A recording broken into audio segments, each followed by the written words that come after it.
Money on my mind, gotta hustle and grind. Financial literacy always on my mind. I'm stacking knowledge, no time to waste. Gotta invest smart, gotta keep up the pace. I'm reading books, learning all the tricks, studying the market, making calculated picks.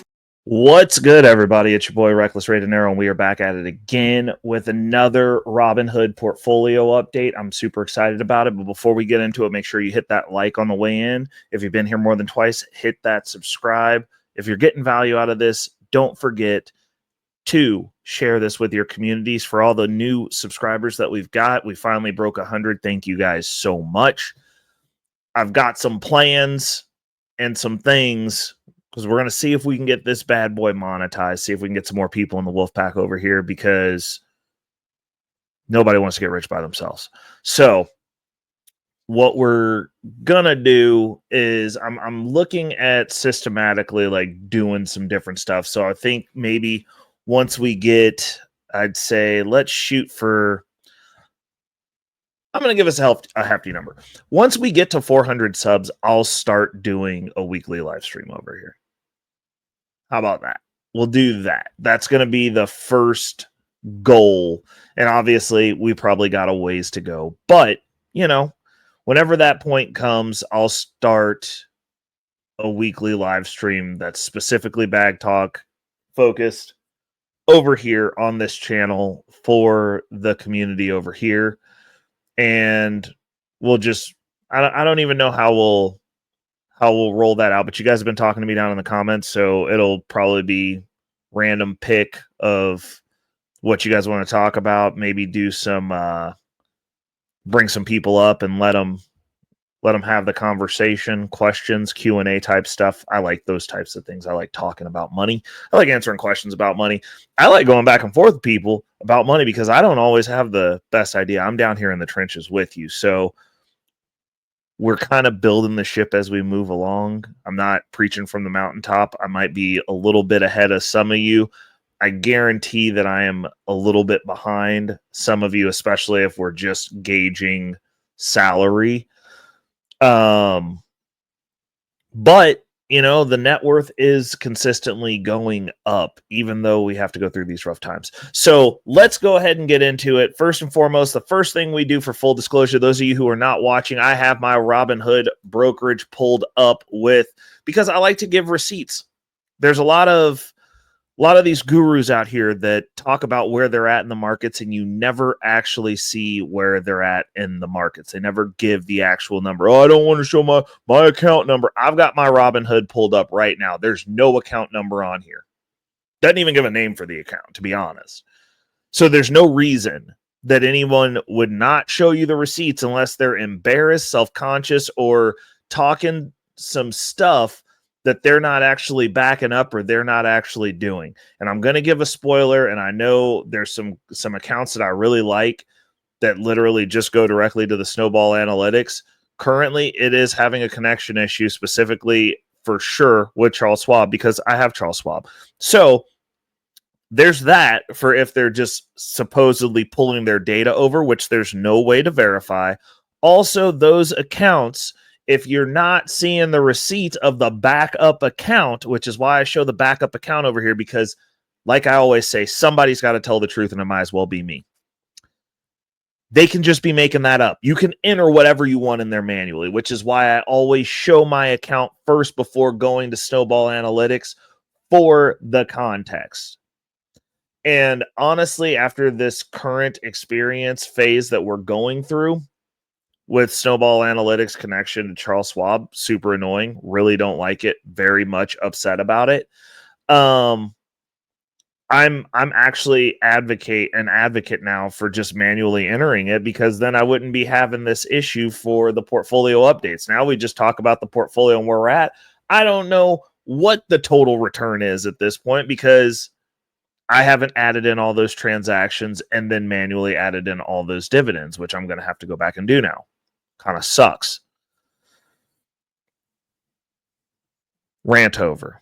Let's talk about the account. So where are we sitting? We're up at $1,567.31. Market is up 4.69% for the day. We have some ugliness in the portfolio, though, so we're going to go ahead and take a look at some of these individual positions. First and foremost, we're going to pull up LFGY. Where are we sitting on that? We're down 6.4%. Now, we are dollar cost averaging. We have a small stipend that comes over here and all excess income. So any other extra income that's generated comes over into this account. With the exception, I've decided, with the exception of my in-home banking, because I've got a different purpose and use case for that. So we are going to be putting those funds into a different account, and we're doing some shuffling around over in our Charles Schwab account to kind of differentiate those accounts out. Now, as it goes right now, we've got, and our goal was to get to 500. So whenever this dips below, I'd say 480, I start buying into this again. So we're forcing ourselves to get dips. We want an average of around $500. So we're sitting at 526 right now, 526.75. We're still down 6.41%. Now, if we ever kick over into the positive return, because actually it might not matter. I mean, if we're actively managing this portfolio and averaging it out, I mean, I could sell off a little bit to move into other positions until we get to our targets, but I don't think I'm going to do that until we're at like 550, because some of these positions have to require full shares. So you have to sell off a full share, buy in a full share, which sucks. But YieldMax, my LFGY position, is not one of them. We're just down a little bit, like down 6.41%, which actually, when we go to total return, going to be questionable. We'll see where we're sitting with that. Going into the next position that we've got in the portfolio, YBTC, sitting at 516.42, down 5%. Strong. I'm liking these positions so far. You know, that's two that we've got solidified. Moving on to number 3, which is our Round Hill Coin weekly pay ETF. We've got that up to 512, which it was not at 500 when I did my buys this morning. Currently down 2.58%. Not bad. You know, we've only had a couple of buys in here, but we had a pretty decent one today. We had some income come in from one of our side hustles. So, you know, that went directly into this account. And, you know, we got a little $200 cash infusion. Still waiting for the $400 to come in from our Kansas state tax return. Great state of Kansas. Thank you very much. But while we're waiting, we're still building. And, you know, we're out here trying to secure all the bags. So the last but not least, which is a negligible position, it was just what change I had left over, because you have to buy a full share of the COIW ETF. Those are sold only in full shares, and our PLTW is probably going to be in the same boat where you have to buy a full share of it. So while we're waiting, you know, I figured we'd go ahead and start our QDTEs, because YBTC and LFGY were both above 100 or $500. And PLTW required a full share, so I wasn't going to be able to use the change, what was left over, which was $9 and it was like $9 and some change. We're still sitting at $9 and some change, but since that purchase, we are up 2.17%. Market is doing us some justice today. Fine about it. Excited. Feeling good.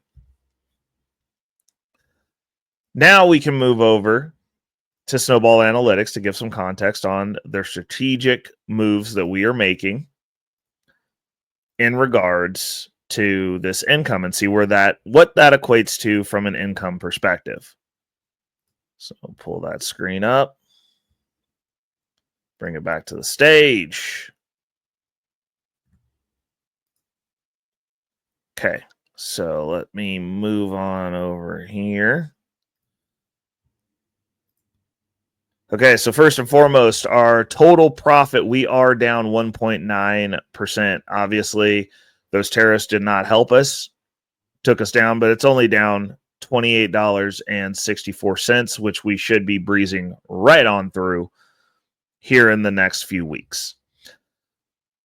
For number, let's see here. So then we're going to pull up our next important deal. We'll go ahead and take a look at the holdings to look at the total profit. So total profit, we are less than 1% under, little under 1% in the red. LFGY, we are 2.67% down total profit. QDTE, we are currently going to be sitting in an upward position for total profit. YBTC, we are also down 2.14%. Now, those two positions we both got into at the same time. They're crypto related, so they're riding the same train. Moving on to the kicker, let's talk about how much income we're going to be making. Annual income based off current projections on what we've collected. Now, it is Friday. Robinhood does not give me my payments until well after market closes. It's one of the things that I do find a little bit annoying about the Robinhood platform is you get paid last, and by last I mean dead last. I woke up to payments in my Charles Schwab. Robinhood, I gotta wait until like 7. I don't like when we get our distributions over here, but for what we're using this account for and the play that we're making with Robinhood, I'm fine with it. It doesn't matter because that money is going to be going to a specific place anyway. We're looking at an annual income thus far of $877.58, which obviously monthly boils down to $73.13. Again, not much, but as we grow it out, we're gonna keep seeing those numbers tick up, and I'm feeling pretty good about it. The yield is sitting at 60.53%. It is not having swings with the crypto market, but this portfolio is not as devastating as the other portfolio. And obviously the entry points are completely different because I started this portfolio way later, but the volatility is a little bit less is what we're going for on this portfolio. We're looking for steady income that we can just keep building up and, keep letting it do what it does. And then be able to use it to pay for the monthly statement on my, Robinhood Gold card, which I keep getting notifications. They're trying to tempt me into applying for that before we get to $5,000 in this account. I'm really considering it, but we're so close. Once we hit 2,000, we get the $1,000 in margin. And once we have that, so I'm probably going to wait to deploy margin until we're about $2,500. And then we're going to use the 1,000 in margin to go ahead and jump us up to that next level of